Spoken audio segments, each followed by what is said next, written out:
Brian and Charlene came to us looking to build a shop with a small apartment in it. During the construction of the building, Brian and Charlene came to us and asked about adding an additional window.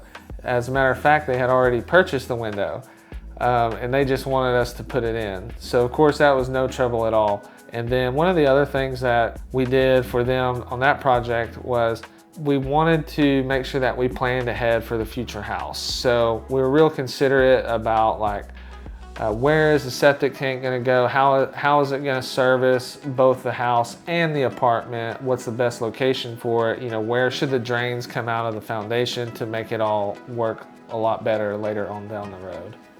When the plumber came out, he put the takeout in the front here, and with the septic being in the back, so we were kind of wondering why did he do that, and he said, well, he was told that we might build a house out in the front, so that's why. I said, well, okay, that's a good explanation. Yeah, he was planning ahead. It's turnkey. I mean, they do everything for you, so we were very impressed and pleased with their efforts.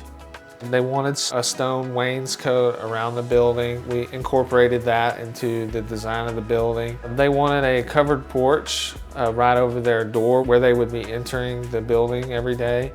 So we helped them with that. So they did have quite a few trees on there. Most of the clearing was done before we got there, so we didn't have to take down any trees or anything like that, but we can if we need to. If I were to summarize our overall experience with Muleshoe, it would be, if I only had one word to say, it would be phenomenal.